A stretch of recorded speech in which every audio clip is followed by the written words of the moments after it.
नमस्कार, जय हिंद दोस्तों। कैसे हैं आप सभी लोग। मुझे स्वागत है आपका अपने ही यूट्यूब चैनल में। मेरा नाम है दिनेश इंग्लिश और मैं उत्तराखंड से हूँ। उत्तराखंड के अल्मोड़ा डिस्ट्रिक्ट से बिलोंग करता हूँ। साथियों, आज भी बहुत ही नया आपके लिए टॉपिक लेके आया हूँ। एक तो मैं आपको बजट के बारे में बताऊँगा, दूसरा विकास कार्यों के बारे में मैं आपसे चर्चा करना चाहता हूँ कि 15 अगस्त 1947 को हम आज़ाद हुए और 1947 से लेकर आज कम से कम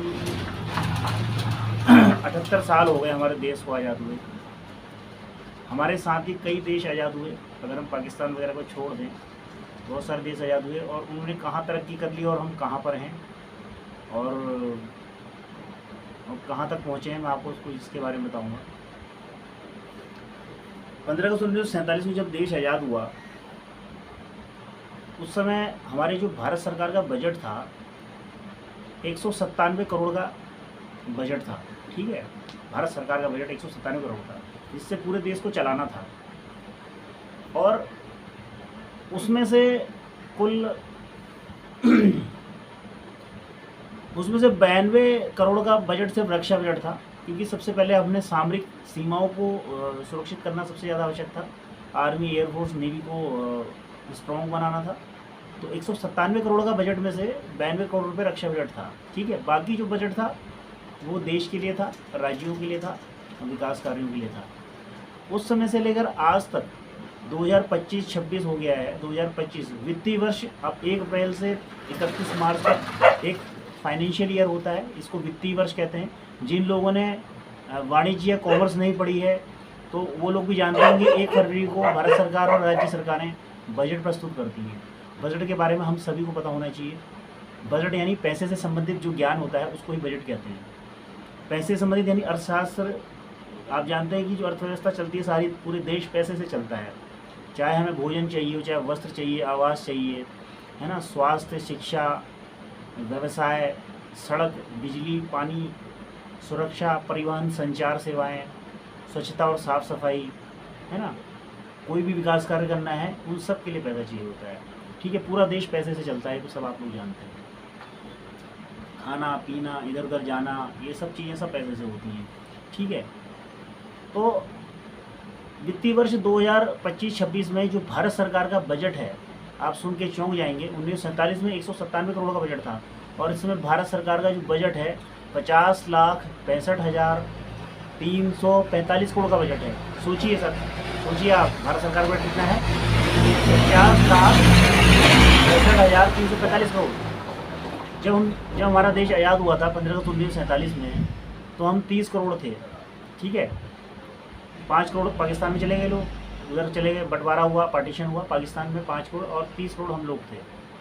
30 करोड़ से आज हमारी आबादी 150 करोड़ हो गई है, 150 करोड़ मान लेते हैं।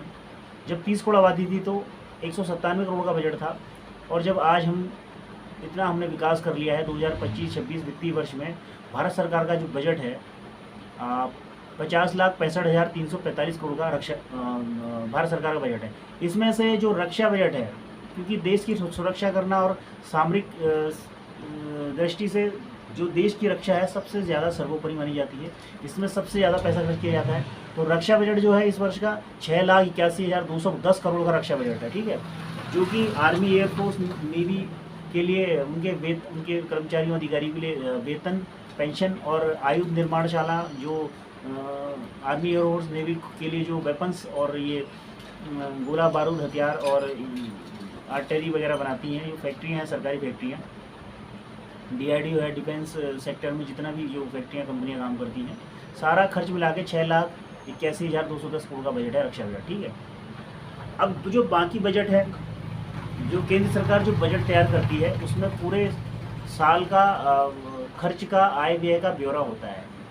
जैसे कि मान लीजिए प्रधानमंत्री किसान सम्मान निधि योजना में अभी 20,000 करोड़ रुपए का बजट रखा गया है। ठीक है, मान लीजिए रख लिया था, अब तो कुछ बढ़ गया है। प्रधानमंत्री किसान सम्मान निधि 20,000 करोड़। ठीक है, रक्षा बजट हो गया। गृह मंत्रालय को बजट दिया जाना है। इस तरह हर मंत्रालय विभाग के लिए केंद्र सरकार बजट तैयार करती है, और राज्यों का भी उसमें कुछ हिस्सा होता है। मान लीजिए राज्यों का उसमें 27% होता है, तो उस हिसाब से रक्षा बजट में से सॉरी रक्षा बजट नहीं, पूरे जो बजट में से 27% राज्यों का हिस्सा भी होता है। राज्यों की जनसंख्या वहाँ के हिसाब से राज्यों को भी पैसा दिया जाता है, केंद्र सरकार उनको पैसा दिया जाता है। अभी हम उत्तराखंड में हैं, तो उत्तराखंड में जो वित्तीय वर्ष 2025-26 का जो बजट था, वो बजट था 1,01,175 करोड़ रुपया। तो 1 लाख करोड़ रुपए में से कितने करोड़ रुपए हैं आप जानते हैं? 1 करोड़ रुपए को 1000 बार कर दिया तो 1000 करोड़ रुपया हो गया, ठीक है। अब 1000 करोड़ को जब 100 बार हम कर देते हैं तो 1 लाख करोड़ रुपया हो जाता है। अब जब 1 लाख करोड़ रुपए को 50 बार कर दिया तो 50 लाख करोड़ रुपये हो गए। इतना तो केंद्र सरकार का बजट है, और 1 लाख करोड़ रुपया हो गया। अब जो भारत का सबसे ज़्यादा आबादी वाला और सबसे ज़्यादा ज़िलों वाला जो प्रदेश है वो है उत्तर प्रदेश। उत्तर प्रदेश जिसमें योगी सरकार है, योगी सरकार का जो बजट है वो है 8 लाख, वित्तीय वर्ष 2025-26 का बता रहा हूँ मैं। वित्तीय वर्ष 2025-26 में उत्तर प्रदेश सरकार का जो बजट है 8,0736 करोड़ रुपया, ठीक है। 8,08,736 करोड़ रुपये उत्तर प्रदेश सरकार का बजट है। इससे ज़्यादा पैसे तो मुकेश अंबानी जी के पास हैं, उनकी कंपनी के पास है। जितना उत्तर प्रदेश सरकार का बजट है उससे ज़्यादा तो पैसे मुकेश अंबानी के पास है। कम से कम 10 लाख करोड़ रुपया है मुकेश अंबानी जी के पास। देश के सबसे धनी व्यक्ति वही हैं, ठीक है। चार्टर्ड प्लेन में चलते हैं, प्राइवेट जेट में घूमते हैं, ठीक है। अभी जब कोरोना हुआ था तो ये लोग मुकेश अंबानी जी और अपना परिवार को लेकर स्विट्जरलैंड के किसी सबसे हिल स्टेशन में टॉप में उन्होंने कोई रिसोर्ट बुक कर लिया था। उस रिसोर्ट में पैक हो गए थे, सबसे टॉप में अपने परिवार को सुरक्षित कर लिया था जब कोरोना में। आप क्या सोचते हैं कि आज पंजाब में जो बाढ़ आई है और 1400 गांव बह गए हैं बाढ़ में, आप क्या सोचते हैं कभी मुंबई में ऐसा होगा? तो आप क्या सोचते हैं कि अंबानी तो अब बाढ़ आने से पहले ही अपना चार्टर्ड प्लेन और प्राइवेट जेट लेके स्विट्जरलैंड जिनेवा उन्होंने पहले से वहाँ पे मकान बुक कर रखा होगा, अपनी बिल्डिंग बुक कर रखी होगी। मरते तो हम गरीब लोग हैं ना, जिनके पास कुछ नहीं है।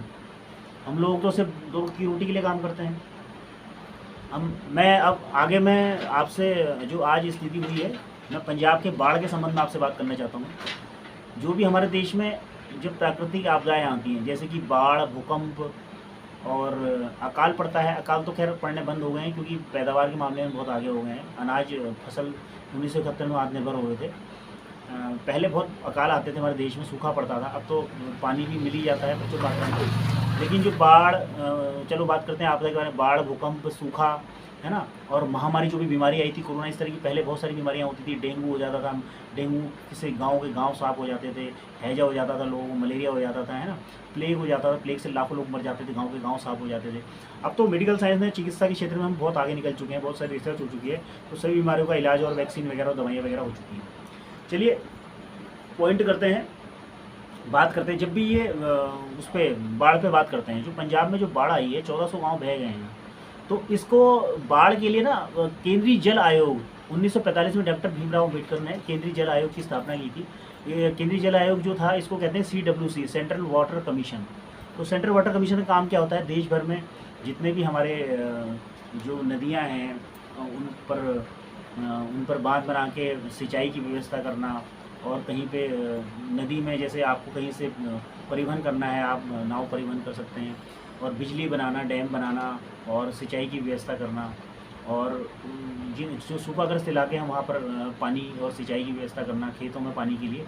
तो ये वाटर कमीशन 1945 में भीमराव अम्बेडकर जी ने जब बनाया था, तो उस समय हमारे देश में बिजली वगैरह भी नहीं थी, तो उस समय बिजली की व्यवस्था नहीं थी, तो ये सब डैम वगैरह सब बाद में बने, इससे बिजली बनी। उस समय नदियों से और पोखरों से और झीलों से ही पानी लिया जाता था, जैसे हमारे पहाड़ों में नलों से पानी लिया जाता है, उसी प्रकार से पानी लिया जाता था। आज भी हमारे देश में बहुत सारे राज्य ऐसे हैं जहाँ पानी की समस्या जूझ रहे हैं, जिसमें से राजस्थान, तमिलनाडु और मध्य प्रदेश के कुछ ज़िलों के कुछ गाँव हैं जहाँ आज भी पानी की समस्या है। नंबर 1 में राजस्थान और तमिलनाडु, और आपका आंध्र में भी कहीं कुछ हो सकता है कुछ ज़िले में, जहाँ कुछ गाँव में, और इस तरह यूपी में और MP में भी कुछ समस्या है, कुछ गाँव में जहाँ पानी की समस्या है।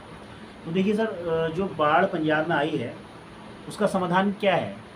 इतना करोड़ों रुपए का बजट आपको मैंने अभी बताया, उत्तर प्रदेश सरकार का, उत्तराखंड सरकार का बजट, केंद्र सरकार का बजट। क्या इन बाढ़ को नियंत्रण के लिए फंड नहीं आता है? बिल्कुल फंड आता है। इसके लिए मेंबर ऑफ पार्लियामेंट, सांसद के लिए फंड आता है। देखिए सर, जब भी कोई, अभी मैं एक छोटा सा उदाहरण आपको दूंगा। जैसे बिहार में गंडक नदी है, उस पर एक पुल बन रहा है। वो पुल 2012 से बन रहा है।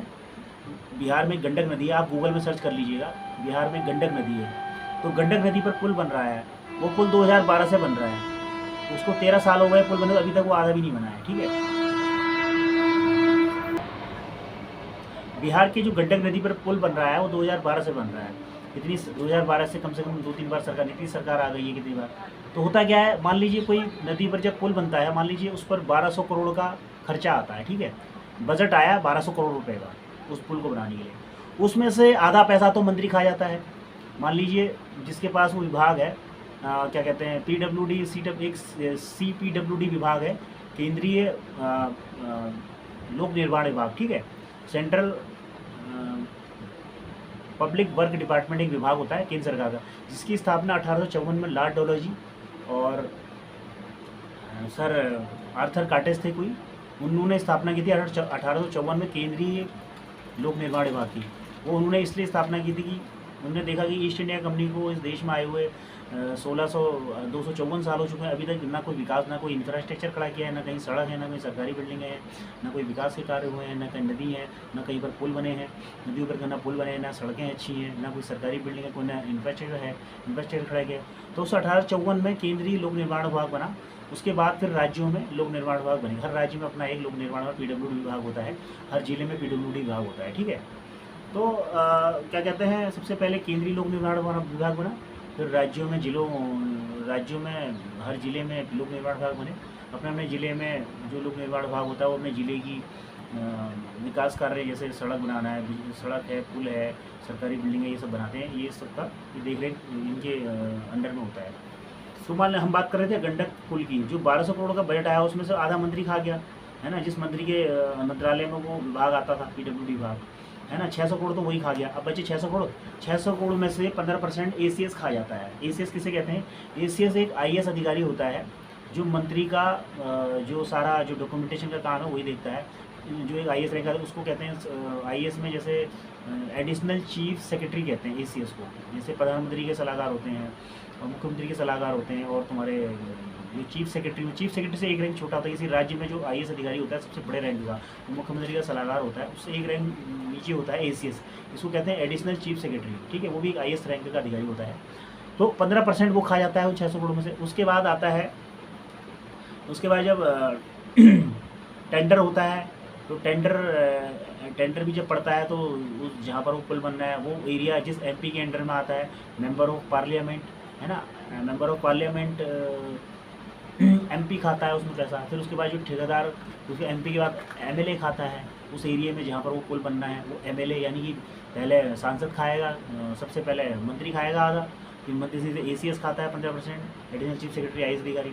उसके नीचे फिर MP खाएगा, मेंबर ऑफ पार्लियामेंट, जिस एरिया में वो पुल बनना है वहाँ का जो उस एरिया का जो सांसद होगा, एक जो लोकसभा क्षेत्र होता है उसमें जो मेंबर होता है वहाँ का लोकसभा का उस एरिया का, तो उसको सांसद कहते हैं, जो पार्लियामेंट लोकसभा में बैठते हैं जो लोग, तो वो सांसद खाएगा 15, ठीक है। फिर उसके बाद MLA खाता है जिस एरिया में, जिस कॉन्स्टिट्यूंसी में वो एरिया आता है, जिस राज्य कॉन्स्टिट्यूंसी यानी विधायिका में वो एरिया आता है, विधायक पैसा खाता है। इसको हम MLA कहते हैं, मेंबर ऑफ लेजिस्लेटिव असेंबली, या फिर MLC के अगर क्षेत्र में है तो MLC खाता है। उसके नीचे फिर ये सब ठेकेदार होता है, ठेकेदार खाता है। तो फिर क्या होता है, कुछ जब सारा पैसा खत्म हो जाता है फिर कहते हैं अरे यार बजट खत्म हो गया, तो उसके बाद अतिरिक्त कुछ अनुदान होता है, उसमें से पैसा दिया जाता है। ऐसे करते करते धीरे धीरे ये बढ़ता है। अभी तक वो पुल बना नहीं है। तो हमारे देश की तस्वीर है वैसी। जो अभी पंजाब में जो बाढ़ आई है उसमें MP फंड रिलीव किया जाता है। MP एक फंड होता है, जैसे विधायक को अपने अपने क्षेत्र के विकास कार्यों के लिए कम से कम 5 करोड़ रुपया, यानी 1 साल में 5 करोड़ रुपया मिलता है। उसमें 25 करोड़ रुपया विधायक को अपने क्षेत्रीय विकास के लिए मिलता है। उसी प्रकार MP को भी अपने क्षेत्र के विकास के लिए एक साल में कम से कम 25 करोड़ रुपया मिलता है। 25 पंजे 125, 5 साल में से 125 करोड़ रुपया होता है। तो ये बाढ़ रिलीफ के लिए MP जो फंड होता है उसमें से पैसा खर्च किया जाता है। अब मान लीजिए पंजाब में 1400 गाँव डूब गए हैं, तो सबसे पहली जिम्मेदारी तो केंद्रीय जल आयोग की है, भैया ये जो डैम वगैरह बनाते हैं, तो जब उन्होंने डैम बनाया तो उनको ये पता होना चाहिए। कभी इस तरह की बरसातों में ये स्थिति होती है कि बारिश से सारे डैम भर जाते हैं। जब डैम भर जाएगा तो भैया डैम ओवरफ्लो होगा, तो उससे क्या होता है, फिर डैम को खोला जाता है, धीरे धीरे पानी छोड़ा जाता है। जब उसमें पानी ज़्यादा होता है, इस बार क्या हुआ, पंजाब में 74% ज़्यादा बारिश दर्ज की गई। जितनी वर्षा वहाँ पे होती थी पंजाब में, कम से कम उससे 74% ज़्यादा बारिश हुई, जिसके कारण वहाँ पे बाढ़ आ गई, पूरे भैंसें बह गई, वहाँ पे पूरी खेती बर्बाद हो गई, लोगों के घर ही घर बह गए पूरे। वहाँ की जो अच्छा, पंजाब देश का सबसे समृद्ध राज्य है, जहाँ जो एग्रीकल्चर के मामले में, कृषि के मामले में, खेती के मामले में सबसे ज़्यादा पंजाब सबसे ज़्यादा गेहूँ पैदा करता है। उसके बाद धान हो गया, है ना। और दूध के मामले में पंजाब सबसे आगे आ गया, गाय भैंसें और बड़ी बड़ी भैंसें वहाँ बह के पाकिस्तान चली गई, है ना। तो कितनी भैंसें मर गई डूब के बाढ़ में, और लोगों के घर बह गए। अभी वहाँ फिर भी उन्होंने हार नहीं मानी है पंजाब के लोगों ने, जो 1400 गाँव है वहाँ लंगर चल रहा है, लोग मदद कर रहे हैं अपनी बाढ़ के पानी को रोकने के लिए अपने खेतों में वो मेड़ लगा रहे हैं, रोक रहे हैं पानी को, इस तरह पानी का निकास आय को बढ़ा रहे हैं। लेकिन इसमें ना केंद्र सरकार कुछ कर रही है, राज्य सरकार कुछ कर रही है। मोदी जी ने अभी तक कोई ट्वीट नहीं किया है इस संबंध में। तो कहने का मतलब है ये है कि ये जो विकास कार्यों के लिए पैसा आता है, सरकार क्या करती है, फिर सब्सिडी देती है। अभी चलो ये बाढ़ की समस्या जो पंजाब में हुई है, इसमें धीरे धीरे इसमें समय लगेगा, कम से कम मान के चलिए 4-6 महीने तो लगने ही हैं, 3 महीने से 6 महीने लगेंगे इसको सही होने। पानी का निकास, पानी इधर उधर अपनी जगह लेता है, कुछ सूर्य की रोशनी से सूखेगा, कुछ इधर उधर होगा, धीरे धीरे इसमें समय लगेगा। मेरे कहने का मतलब यह है कि मान लीजिए 150 करोड़ हम लोग हैं इस देश में, और 6.5 लाख गाँव हमारे देश में हैं, ठीक है। पंजाब में 12,500 गाँव हैं, हमारे उत्तराखंड में 16,674 गाँव हैं। मैं ये कहता हूँ सरकार, हम मानते हैं कि हमारे देश की आबादी सबसे ज़्यादा है और बहुत मुश्किल होता है। जैसे सरकार का बजट होता है, वैसे ही हर आदमी का बजट होता है घर का। हर आदमी कोई नौकरी करता है, कोई बिजनेस करता है। बड़े बड़े टाटा बिरला अडानी अंबानी तो हर कोई है नहीं, उनके पास तो करोड़ों अरबों रुपये हैं, वो तो कुछ भी कर सकते हैं, है ना। उनका बहुत पैसा है उनके पास। लेकिन जो सामान्य मिडिल क्लास आदमी होता है, उसके खाने पीने की चीज़ें से लेकर उनके रहने की व्यवस्था और कपड़े, शिक्षा, स्वास्थ्य, मेन आदमी को क्या चाहिए? भोजन, वस्त्र, आवास, स्वास्थ्य, शिक्षा, है ना, और रोजगार व्यवसाय अपनी आजीविका चलाने के लिए, है ना। सड़क, बिजली, पानी, है ना। सुरक्षा चाहिए, भैया रात में घर में चोरी ना आ जाए, कोई आक्रमण ना कर दे, इसलिए पुलिस और ये व्यवस्था है, पीसी होती है। परिवहन, इधर उधर आने जाने के लिए परिवहन, संचार सेवाएं, मोबाइल चाहिए सबको, है ना। स्वच्छता, साफ सफाई, इतनी चीज़ें तो चाहिए होती है एक बेसिक आदमी को, और क्या क्या चाहिए। मेरे कहने का मतलब गाँव में अगर सरकार ना तो अगर सरकार महंगाई को कम करने के लिए बहुत सारे रास्ते होते हैं। जैसे शहरों में लोगों की आय अधिक होती है, गाँव में रोजगार के साधन कम होते हैं, लेकिन कृषि और खेती और पशुपालन से लोग अपना गुजारा करते हैं। अगर मान लीजिए गाँव में जो भी मनरेगा वगैरह में कुछ काम मिल जाता है लोगों को, सरकार अगर गाँव में रोजगार नहीं दे सकती, कम से कम गाँव वाले अपना खेती पशुपालन से गुजारा कर लेते हैं, तो कम से कम वहाँ चीज़ों पर सब्सिडी तो कर सकती है। मान लें, हम ये नहीं कह रहे हैं कि सरकार हर चीज़ फ्री करे, फ्री करना भी नहीं चाहिए, क्योंकि अगर हर चीज़ फ्री हो जाएगी तो फिर सरकार देने लग जाएगी तो आदमी निकम्मा हो जाएगा, काम कुछ नहीं करेगा। आपने देखा हमारे देश आज तक ओलंपिक में कुछ मेडल क्यों नहीं लाते हैं? विदेशी क्यों लाते हैं? अमेरिका और यूरोप वाले क्यों इतने सारे मेडल लाते हैं? क्योंकि वो मेहनत करते हैं, है ना। मेहनत की ही कीमत होती है, क्योंकि उनको उससे ओलंपिक खिलाड़ी को बहुत सारा पैसा मिलता है। वो बहुत ज़्यादा मेहनत करते हैं, ओलंपिक में जितने खिलाड़ी उनको तब जाकर उनको उतना पैसा मिलता है। तो मेरे ख्याल में बिना मेहनत के पैसा, मैं भी ऐसा मानता हूँ कि चलिए, मैं ऐसा मानता हूँ कि चलो जिसके पास भोजन नहीं है, भोजन के लिए आप उसको फ्री राशन दे दीजिए, है ना। बीपीएल कार्ड बना दीजिए उसका, ठीक है। उसके पास व्यवस्था नहीं है, बहुत गरीब है, असहाय है, बूढ़ा व्यक्ति है ना, अपाहिज है, वो नहीं काम कर सकता है थोड़ा भी, है ना। तो आप उसका भोजन, उसका क्या कहते हैं, राशन कार्ड फ्री कर दीजिए। मेरे हिसाब से जैसे बिजली है ना। बिजली गाँव में आप रोज़गार तो दे नहीं सकते, तो कम से कम सब्सिडी दे दीजिए, छूट कर दीजिए। जैसे बिजली आप वहाँ कोई कितना भी जलाए, 200 रुपये कर दीजिए, 300 रुपये कर दीजिए, है ना। उसका गैस का सिलेंडर सस्ता कर दीजिए, है ना। उज्ज्वला योजना में जो सिलेंडर, जो लोग अब 873 रुपये का सिलेंडर है, नहीं आ रहा, आदमी के पास नहीं होती व्यवस्था, नहीं होता है पैसा, तो उसको सस्ता कर दीजिए, 200 कर दीजिए, 150 कर दीजिए, है ना। मोदी जी वहाँ घर की आर्थिक स्थिति, घर में अगर इनकम करने वाले मेंबर नहीं है, तो उससे क्या होगा, गाँव वालों का जो बेसिक जो ज़रूरतें हैं, जैसे राशन कार्ड है, गैस है, बिजली है ना, वहाँ जो स्वास्थ्य सुविधाएं हैं, जैसे उनका वहाँ पर अस्पताल बना के, हर गांव में एक एक प्राथमिक चिकित्सालय अस्पताल बना के उनका इलाज हो सके, है ना। इलाज उनका सस्ता कर दीजिए, उनका मेडिक्लेम करवा दीजिए गांव के लोगों का, क्योंकि उनके पास इतने रोजगार के साधन है नहीं, उनके पास इनकम सोर्सेज है नहीं, तो उनका मेडिक्लेम बनवा दीजिए, जिससे कि वो अपना अच्छे से अच्छा रोजगार इलाज कर सके, अपनी बीमारी में इलाज कर सकें, है ना। अपना ऑपरेशन सर्जरी करा सकें, है ना। वो चीज़ सस्ती कर दीजिए। हम सरकार से ही थोड़ा कह रहे हैं कि आप पैसा दीजिए, पैसा बांटिए सब लोगों को, हम ये थोड़ा कह रहे हैं सरकार से। हम जानते हैं कि इस 150 करोड़ की आबादी में सब लोगों को नौकरी नहीं दी जा सकती, सबको सरकारी नौकरी नहीं दी जा सकती, ठीक है।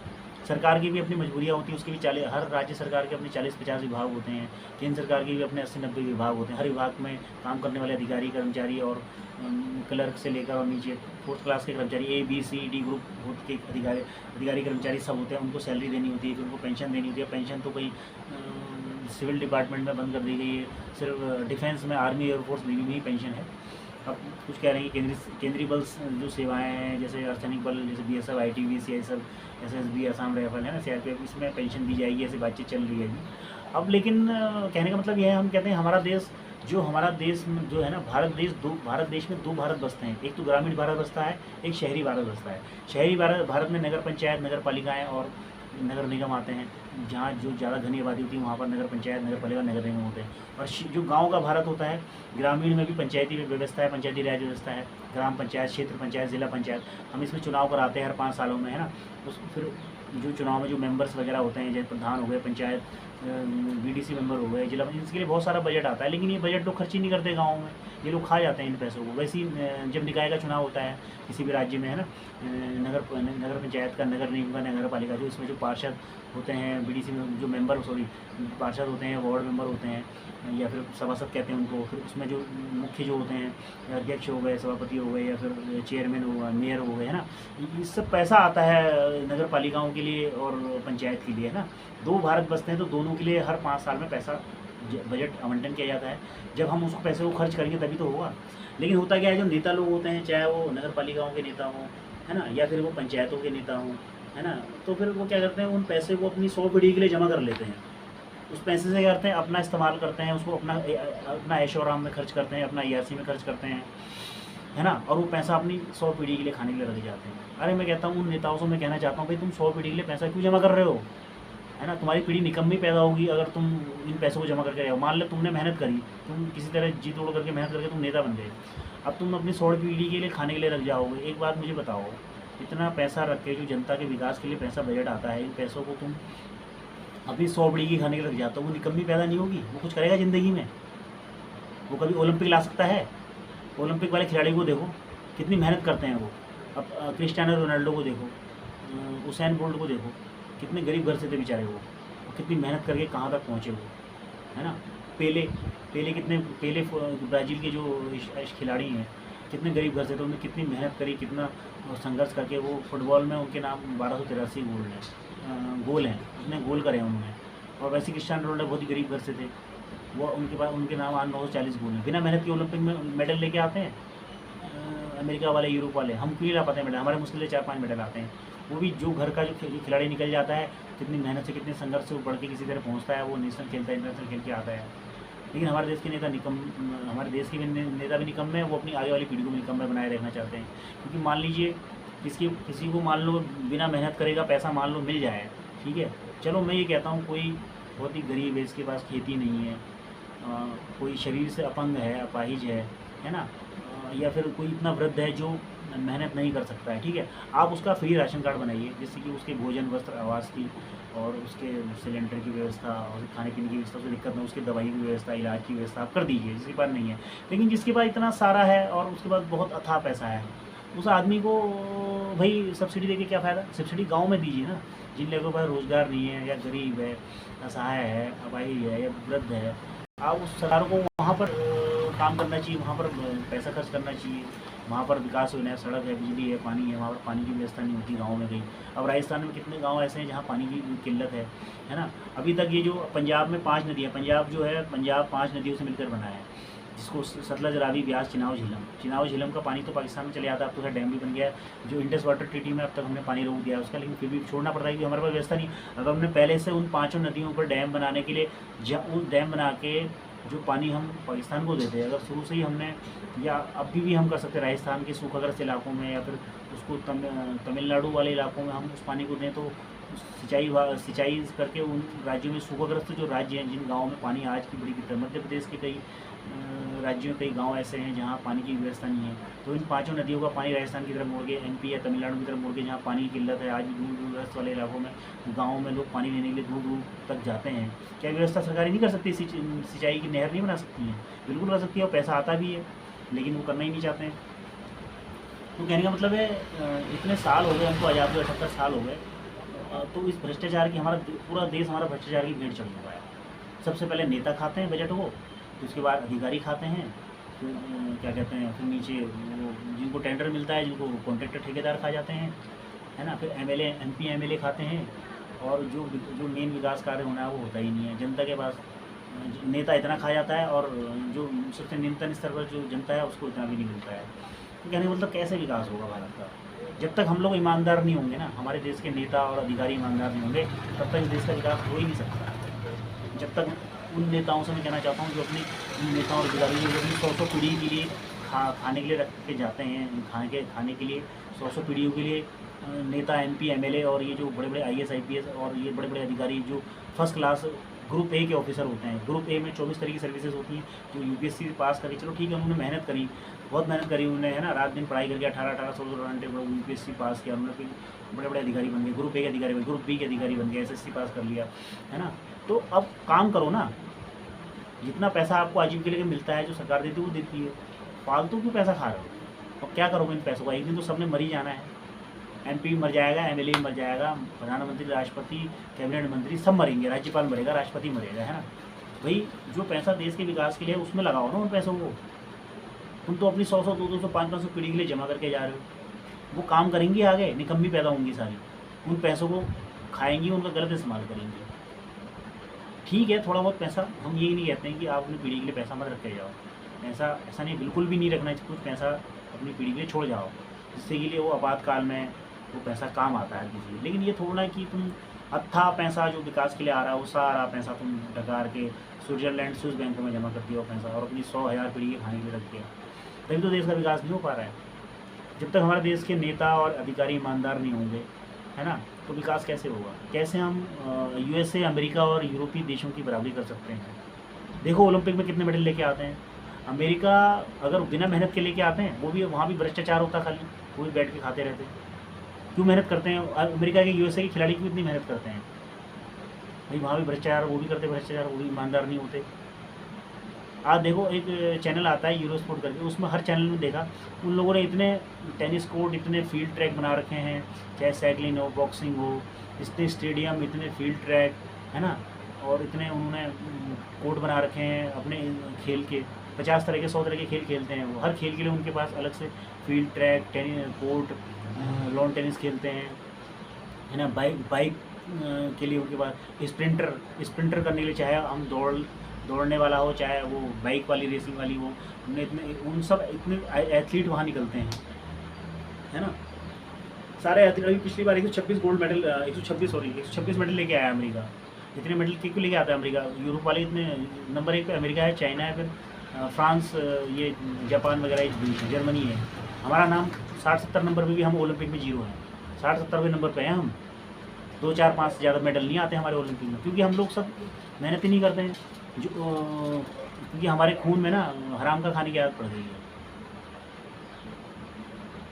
जो बेचारे गरीब से गरीब घर के बच्चे वो पहुंच जाते हैं किसी तरह अपनी किस्मत से, भाग्य से और मेहनत से, ओलंपिक में 2-4 गोल्ड ले आते हैं। जैसे हिमा दास लेके आई थी, और तुम्हारी मनु भाकर हो गई, 2 मेडल लेके आई थी, है ना।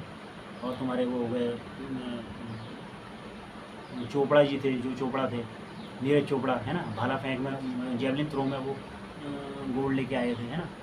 और पहले वो एक आध मेडल आ जाता। पिछले 2024 में तो खैर मेडल आया भी नहीं, उससे पहले आया था, 2020 में नीरज चोपड़ा मेडल लेके आए थे।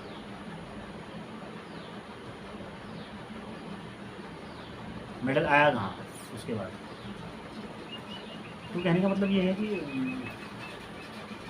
कैसे होगा विकास जब तक हम ईमानदार नहीं होंगे। हम उन लोगों की बराबरी, अमेरिका देखो हर चीज़ में आ गया है, सामरिक दृष्टि से सबसे ज़्यादा उसके पास परमाणु बम है, सबसे ज़्यादा दुनिया की नंबर 1 नंबर पर उसकी सेना है, आर्मी, एयरफोर्स, नेवी मिला के। सामरिक आर्थिक से पैसा उसके पास सबसे ज़्यादा है, क्योंकि सबसे ज़्यादा प्रोडक्शन करता है, हथियारों का प्रोडक्शन करता है, सबसे ज़्यादा हथियार बेचता है दुनिया में वो बना के। सामरिक दृष्टि से, आर्थिक दृष्टि से, है ना। मेडिकल के क्षेत्र में, चिकित्सा के क्षेत्र में सबसे आगे हैं अमेरिका वाले। यहाँ बड़े बड़े सेलिब्रिटीज़ कैंसर का इलाज करने अमेरिका जाते हैं, न्यूयॉर्क जाते हैं। सोनाली बेंद्रे, युवराज सिंह, ये सब, उनको कैंसर हो गया था, वहाँ अमेरिका गए इलाज करने के लिए। बड़े बड़े नेताओं के बच्चे वहाँ विदेश में पढ़ते हैं, अमेरिका में।